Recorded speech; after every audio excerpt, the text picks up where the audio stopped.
Are back with another episode of the Real Estate Investing Club. I hope you guys are having a great day, great week, wherever you are and whatever day it is for you. As always, it is Friday on the podcast, so we're bringing that good Friday energy to you. And this is going to be a unique episode. We're going to be talking about family offices with Richard Wilson from familyoffices.com, appropriately named. So all you guys who are interested in creating clubs, raising capital from high net worth individuals, this is going to be the episode to jump into. I am super excited to jump into it. Richard, thanks for hopping on. Yeah, appreciate you having me here, Gabe. Absolutely.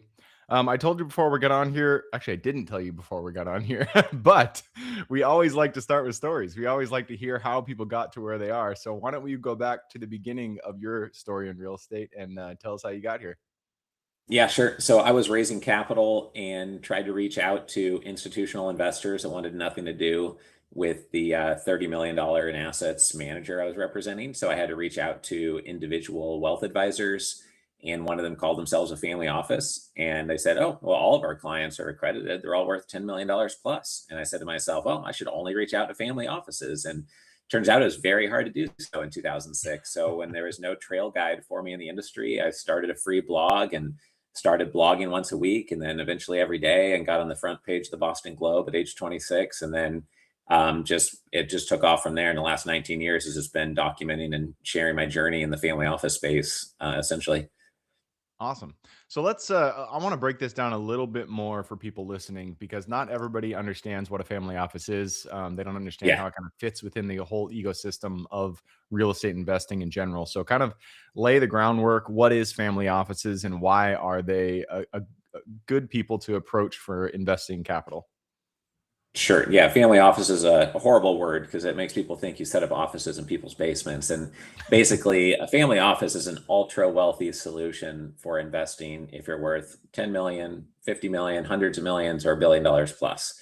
And there's single family offices for a single family, and they have structures and teams managing full time your wealth, or a multifamily office, which is like a wealth manager who's really dialed in to basically decamillionaires and centimillionaires. So when you think family office, just think decamillionaires, centimillionaires, and billionaires. They need different things than somebody worth $20,000 or $800,000, et cetera. So that's basically the industry. And the more wealthy you are, the busier you are. But one little mistake could cost you $50,000 or $10,000, and that quickly pays for a full-time team just to prevent mistakes, manage things holistically, et cetera. Yeah. And so just to kind of put a little bit more color onto that, a family office is basically somebody who made their wealth elsewhere. Think, a doctor who's making $2 million a year. And then they create, they don't want their money to just sit there. They don't want that $2 million to be getting 4% in the bank. They want it to be getting 8%, 12%, 18%. And so they basically create their Yep. own company, their own investing company. And Yeah, then, yeah, did that kind of align with what totally. your expectations? Yeah. I think the one number that drives it home is that the family office industry is bigger than all of private equity and all of venture capital combined.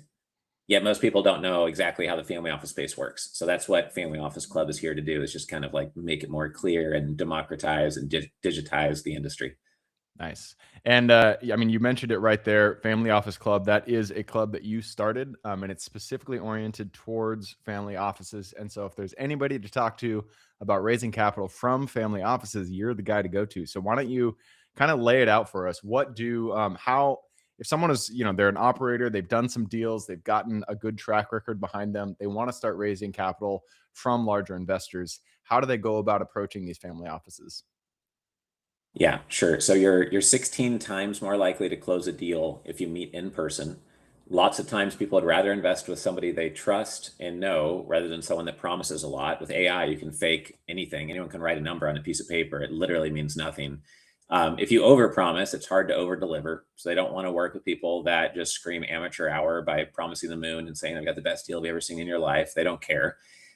They get a lot of deal flow, so they really want to look at the top 0.1% of deal flow, and they look at trust in the person, trust in the industry, and understanding the industry, and trust in the actual opportunity. And can they go visit the site or understand that exact sub location? I would also say that what most people mess up when reaching out to family offices is they don't have a unique enough strategy They don't have a one-liner. They don't have a 1-minute pitch video. They don't have a one-pager. And when they have a pitch deck, it's usually 44 pages long instead of 15. So the busiest people in the world are just not going to read every page of your pitch deck. Yeah. Nice. And so you mentioned you're 16 times more likely to close a deal in person. Is that like a Harvard study out there that's been done, or is that just kind of Yeah. what people expect? It's a study by Dr. Robert Cialdini. He looked at meta studies on how much you're likely to close a deal in person versus virtually.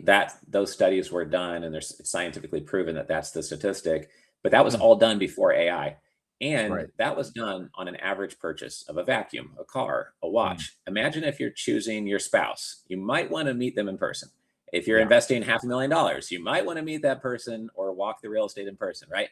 Yeah. And that was before AI, where everything could be faked digitally. So it's even more important to meet in person. It sounds too crazy to say 50x more likely to close in person, but you really are if you're trying to close $500,000 or more in a check, you know? Yeah. Yeah. I mean, that makes sense to me. I've never heard a number placed on it, but 16x plus makes a lot of sense to me.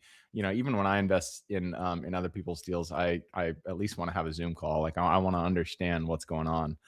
So Right.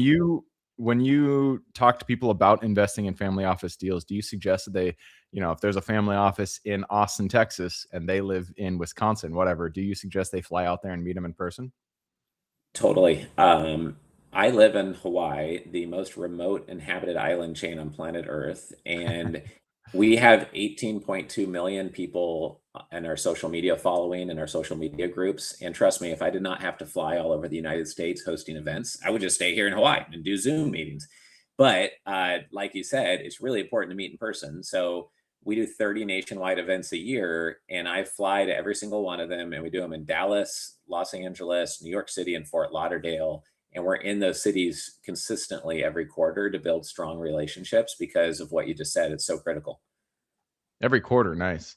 And I know that your family office club, that's kind of an umbrella for other clubs that you've also started that are niched down to specific professions, industries, etc. So you've kind of got the process of rolling out a club, an investing club, pretty well. So take us through the process. If you wanted to, start a new club, let's say for dentists, what is the Sure. process that you take to start up a new club and get these people involved? Yeah, sure. So good examples are our Doctors Investor Club, and then our Deep Due Diligence Investor Club. And then an infant example is like our Pro Athlete Club. So it'll help to explain those examples. So what I found is that people like to invest with peers, and a doctor is more likely to trust the opinion of another doctor. And they're probably well equipped to conduct due diligence and get high conviction on a medical practice investment, right? It's like they spent 30,000 hours building that expertise. And so what I find is that if there's an area where you're passionate on and you're sourcing lots of deals in, then you may want to formalize it through a mobile app, a discussion board, an AI tool for due diligence, a checklist. You may want to figure out, is it going to be virtual only or meet in person? Do you care about monetizing it, or is it just to get better deal flow? Do you want to monetize it and get better deal flow, or are you really creating a club to raise capital from the club? And there's 1,300 investor clubs globally that we've tracked. We've created a database of all of them, and there's only four of Wow. us that host 30 or more events a year. It takes a lot of work to run events, and I'm often finding investor clubs that never make it past 50K to 200K a year in revenue, and we're doing 5 to 6 million a year in revenue. And so we oftentimes acquire 50% stakes or some sort of smaller equity stake to help grow other investor clubs. So it just depends why you're doing it, and that determines how you would set it up, if that makes sense. Yeah, that makes sense. 1,300 investor clubs. That's kind of crazy. And that are Yeah. you saying 1,300 real estate investing clubs or just general? I mean, crypto, Now, in gold, general, that whatever. includes like angel investor clubs. Mhm. If there's a big angel investment platform that has 100 chapters, we don't count all 100 chapters. We count that as one investor club. But that's all types of investor clubs that we could track. I'm sure if we knew every one of the 100 languages in the country of India, and et cetera, there's more than 1,300, but those are 1,300 that we can find in English. Yeah, that makes sense. So going back to what you said, it sounds like you had some kind of lead magnet. You mentioned an app, you mentioned a due diligence checklist, whatever that is, and you kind of use that as a driver to get people to your club. And then you mentioned you what is a million or so that you guys have in revenue, or is this when people start clubs, is the revenue it generates, is that from membership fees or is that from something else within that you're selling? I mean, you just have to decide as a club, what's your risk preference? What's going to be the model? Some people start an investor club and there's no costs except for they set up an SPV and they syndicate all the deals. Mm. That might be good for growing membership quickly, but you might also lose some sleep at night because if you get people into a deal that goes bad, then there might be some attached liability. Some people might blame you for connecting them to that deal. And some of our competitors, have been sued out of business and gone out of business over just deals gone bad that the runner of the club was syndicating. So we just don't do that. We focus on running the best, investor club we possibly can, and we charge membership fees that are very reasonable. It's like a Netflix like subscription, and you get access to all the events. So we recommend people do not hawk deals and syndicate 92 things with 22 different partners, because one of those partners is going to be very good at lying and be a fraud. And another partner will be an honest, hardworking person that just hits a major challenge or a health problem and loses everybody's money. And unpredictable things happen in life. So I'm just a big fan of just doing things in a way that's really sustainable and can sleep at night, and you can look someone and just tell them the straight truth and not have like hidden agendas if you can. Yeah, that makes a lot of sense. And when you're just starting these, I mean, you mentioned if you have a previous experience in a specific industry, then you're going to go to that industry. Are you saying you go to like Facebook groups, you go to industry meetups? How do you Yeah. get that initial cadre of people joining your club? Sure. We had some doctors coming to our events and dentists coming to our events. And what I liked about them is they went to school for a decade. They got residency. They did another decade of experience. And then they started a medical practice. They were very unlikely to ghost me and just disappear on me as a partner. So I like that. They're really committed. I'm an Eagle Scout. I'm hardworking. I've been running my business for 19 years. And so we did a couple of dental investment deals, and we found out we like profitable multi-location medical practices with multiple doctors per location, et cetera. So I got put on retainer to speak at somebody else's doctors investor club for several years, made lots of friends in the niche. So we're like, you know what? Let's create our own doctors investor club, make it one of the top 5 doctor investor clubs globally. And then that's how we got into the niche, because we wanted more doctor investor friends, more medical practice deal flow. And we get both by doing that. In the pro athlete world, what we're doing is having 100 pro athletes speak at our summits. Every summit, we do a pro athlete investor discussion panel, and there'll be 75 to 125 speakers on stage over a couple of days at our summits. And half a dozen of those will be NFL, NBA players, basically. And with that, we're about 50 some interviews into the 100. We got to interview Mike Tyson, Meta World Peace has spoken at our events a few times. And what we're learning there is that there's different key influencers in the pro athlete space that have these hub spoke pods of relationships. And for anyone who's building an investment platform or raising capital, anytime you can get a many to one relationship as a champion of your cause, then things go faster. So in whatever niche you're in, if you can find that many to one access to capital or deal flow, then that's super strategic. Nice. I like it. All right, we are running down the clock, but before we move on, you did mention AI in our conversation before we hopped on. We went live, and AI is one of the topics that I really like to talk about because I like to implement it Nice. in as many places as I can in my business responsibly. So, how do you use AI for investors? What are the main use cases that you see? Yeah, we have a deep love affair with AI now. We've created 57 unique AI tools for our investor club. And some of the use cases, we call it investor super intelligence. One of my favorite of the top 5 most popular tools is we looked at 1,000 deal structures people use to put deals together. We then trained a tool to basically memorize all those structures. And then you say, this is the deal I'm negotiating. Here's the terms. Here's what I want to get done. Here's what the counterparty said. Design 10 deal structures that might work. It pops out 10 structures, and you can say, I like number 2 and 7. Pop out 10 more like that. And it'll do that over and over again until you say, okay, I like number 6. Just tweak the seller carry, or just tweak this, etc. And then it will refine it, and it will write the email to your attorney and the counterparty explaining why this deal structure is good for both parties. So you're more likely to close the deal. And having the right deal structure has won me many deals where people told me, go away, we're not going to do a deal with you, give up, you're wasting your time. And then we come back with another structure the same day, and they say, we'll do that deal if you can close in 2 weeks.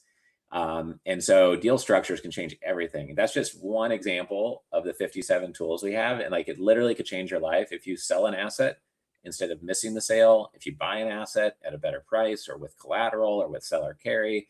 Like it's life changing. You know, I'd pay for 20 years of membership in any investor club. So we get super excited about stuff like that. Yeah, that is a great use case for AI and something that I actually didn't even think about during negotiations. Spitting the deal, the details about the deal, and then asking it to come up with a structure for sale. I've used it for underwriting, countless times, and I Sure. absolutely love it because it cuts down on your initial underwriting time like a Oh yeah. hundredfold. It's crazy. But using it I'll to send structure. you the tool for free, so you can check it out. And if any of your listeners want access to that one tool for free, like it's one of my favorite. Like I'll shoot it over to you. So you were kind of cutting out at the very beginning of that sentence. Can you repeat? Oh yeah, I'll send you over the link to that tool. It's called Hmm. Deal Structure Ninja. And if you want to check it out for free, or any of your listeners would love to check it out, I'm happy just to provide that as a free bonus for anyone listening. Nice. And yeah, I will put that link in the show notes for everybody listening as well. But yeah, it's a great use case. I think that is really smart because, like you said, a lot of times it comes down to the terms, to the structure that you're putting together for the seller that will actually get a deal done. I've been in deals where the seller just gets stuck on their dang price and they can't get past that. But if Yeah, you can get those terms in a way that makes it so it works for both parties, then you for can get the sure. deal done. And we have done that. And having an AI that's specifically tailored to get to those end results to where both parties accept it, I can definitely see the use there. So deal structure, give me like two more. Let's just talk about different ways. It doesn't have to be a specific app that you use, but just ways that you use AI in your investing. Yeah. One way is that we took 1,500 investor transcripts from people that spoke on stage at the events, and then 1,000 public talks from billionaires, and put that into a tool. So we're able to have a conversation in talk mode or present a strategic plan. And if we want to get feedback only from real estate billionaires, we can do that. If we want to get Mm, feedback only from real estate family offices who've spoken on stage at our events, we can do that in real time. It allows you to evolve your thinking almost like a dynamic advisory board. And you can change who's on the advisory board in real time, and it will reference where those quotes are coming from. So you know it's not kind of AI slop. And then the other one is related to what you mentioned earlier, having like a deal screener that not only scores a deal, identifies red flags on a PPM or top risks or missing items, but also writes the 7 first due diligence questions that you should be asking. And that way you use your AI brain. I kind of see it as having a second brain. You use your AI brain before you use your human brain and send over those 7 questions to save yourself time before you get on any phone call or look at it yourself. And some people are like, "Oh, well, don't you get dumber if you use AI?" So that's like saying that like you'll get fatter if you use a bike or drive your car. It's like, yeah, if you only use AI, you'll definitely get dumber. And if you only drive a car and you never walk anywhere, you'll definitely get fatter. But you probably want to go places faster sometimes. So maybe use AI when it makes sense and save yourself time. And then other times, it's good to go on a 10K run. Yeah, I've comments to like some videos that I put out and stuff. People, there's so much pushback on AI, and I don't understand why. Because it's not like you're completely just leaving your brain behind. You're Yeah, using AI to augment to access things that you generally would not have access to. You can't hire a research team, 50-person research team to go out there and do this research. You could, but it would cost too much and it would crush the deal. But with AI, yeah, it's right there, and you're not abdicating decisions. You are just right. augmenting the knowledge that you have access to in order to get those decisions done. And another pushback that I've heard, I'm sorry, I'm getting on a soapbox here, but another No, pushback no I've heard, problem. people have said like, do you feel like you're losing purpose? Like AI is just doing your job, and I don't see that at all. I see Yeah, AI. I'm even more excited because it allows me to move quicker, to make better informed decisions. And yeah. I feel like there are only positives. So I do not see the negative side that people are afraid of, unless robots come and they take over the world and that kind of stuff. But until then, I'm a huge proponent of AI. Same. All right. Well, hey, Richard, we have run it down. The last question I always ask before we get into the quick question round is what you see on the horizon. So, in the next 2 years, what are you guys trying to achieve, and what are your goals? Yeah, I think with the family office space, I think people are really, there's a drive to quality, there's a flight to quality. So they're trusting people they've known longer, met in person, seen the site. the industries where they've made money before, or for some reason they've gotten very high conviction. So you really need to be top of who they're considering in a niche and top relationship wise. For what we're looking to do, we've grown from 3 million to 18 million on social media the last 3-4 years, and we're looking to grow that to 100 million. We're also looking to take our billionaires.com site, and we've done 47 interviews with billionaires. We're trying to get that to 100 interviews with billionaires. And then the third thing is that we have this nationwide network of 30 events a year and these AI tools that would put up against anyone's AI tool set, but we don't have a publicly traded partner. So if you're listening and you work at Blackstone or head of AI at some publicly traded company, we would love to get a big brother partner at some point to put in the tens of thousands of investors they have to add to our 10,000 registered investors. And I think that would kind of flush out our investor club and make it the next level of world class if we could do that. So that's why we're trying to head. Nice. I love it. You guys got billionaires.com. That's a snag of a domain right there. Yeah, that took me 12 years to get. And they finally caved during COVID only because of the right deal structure. And then we moved very quickly. But I followed up every 3 to 4 months for 12 years because I knew I wanted to own that one day. There you go. We talk about that all the time. It is all in the follow-up, and 12 years, that is a record that we've heard so far. So I love it. All right. With that, I'm going to push us into the quick question round. Are you ready? Okay, go. Okay. It starts with education. It could be any form, book, movie, conference, mentorship program, you name it. But we need one recommendation for everybody listening to help them with their real estate career. Am I Being Too Subtle by Sam Zell, a book. That's a good one. I haven't finished that book. I do have it, but I haven't finished it, and I really do need to pick that back up because mobile home parks is actually what I buy, and that's and he's the master there. So good recommendation. Next question is for your younger self. Let's go back to the Richard who is just getting started. I think you said you were like 24 or something like that. Go back to him, look him in the eye, give him one piece of advice moving forward.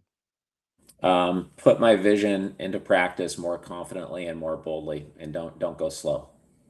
Nice. And when anybody says that, we put it in the same category as I wish I got started sooner. So if you guys are listening, anybody out there, you have not gotten your first deal done, this is your kick in the pants. Go get it done. Everybody wishes they were more bold, they took more risks, and that they got started sooner. And so just go out there, get it done. Could be land, could be single family, whatever, but you're going to be happy you did 10 years down the road. Next question is about the US. It's a big place. There is a lot of opportunity out there. Give me the single metro you're most excited about investing in today. We're actually looking at the islands of Hawaii for land deals, but I'm just biased because I'm based out here, and I just think they're going to keep on growing in value as people in AI and robotics make a lot of money, and realizing that dying with a lot of money so their son-in-law can fly private everywhere and buy a condo in Miami Beach may not be as valuable as living in Hawaii during their life. So I think more people are going to be moving out here. I was going to say land in Hawaii. That is that's a very small pool out there, but I love it.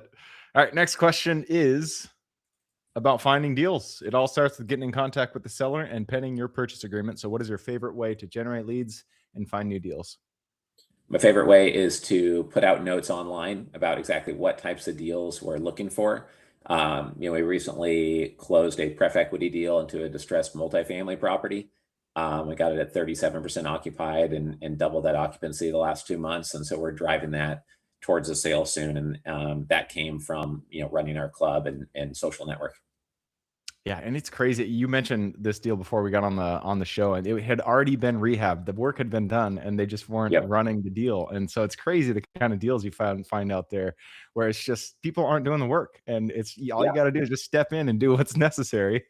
We literally fired everybody at the asset except for the one who quit on the first day because they realized they were going to get fired. Nobody was doing any work, so it was like, okay, I see what's going on. Nothing. That's a pretty easy fix.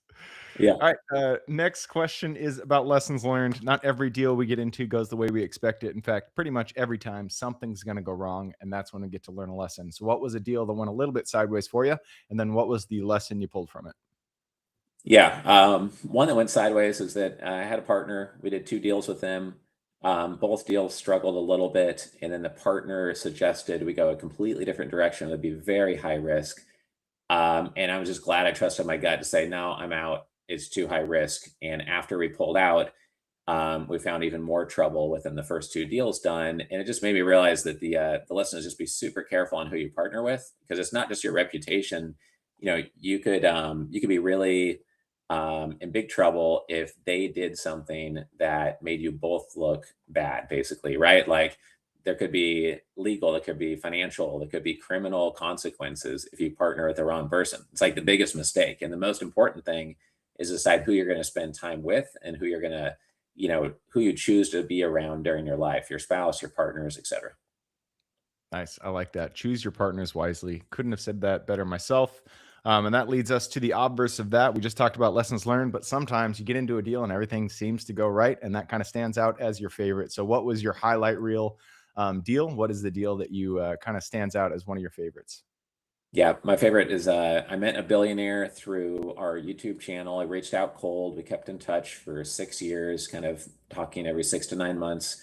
And then we got our first transaction done, and he's got a publicly traded company behind him and that he owns. And we've done 19 transactions with him now. And our favorite one was a company we founded 30 million in assets, and we were able to scale them up to 140 million in just about 9 months' time through the publicly traded entity. So that was the most fun. Nice. I love it. All right. And that leads us to the very last question. This is for the listeners. You've given us a lot to think about. I'm sure people want to reach out, get in contact with you. This is a two-parter. Where can they find you? And then what can they expect when they reach out? Great. Yeah. You could shoot me a text message at 305-333-1155. Our website is familyoffices.com. It's got our event schedule and membership options on there. My email is richard@familyoffices.com.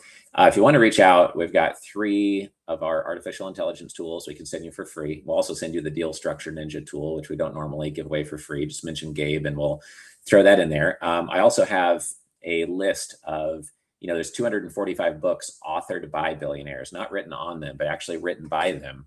And I have a list of the top 10 out of the 130 I've read so far that are my favorites. And so I'll send you the list of the top 10 billionaire books if you want to reach out and get that resource. Happy to provide that.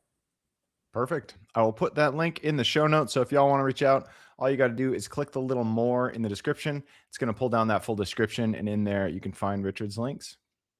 Awesome. All right, man. That wraps it up. Thank you very much for hopping on the show. Appreciate it. Happy to have you at one of our events as a thank you for having me on here. I love it. For everybody who's with us today, thank you guys for showing up. You are the reason we do this. So if you guys have any questions, reach out to me, Gabe at therealestateinvestingclub.com. If you guys want to support the show, just leave us a review, a comment, anything like that. Other than that, I hope you guys have a great week. Keep rocking real estate, and I look forward to seeing you on the next episode.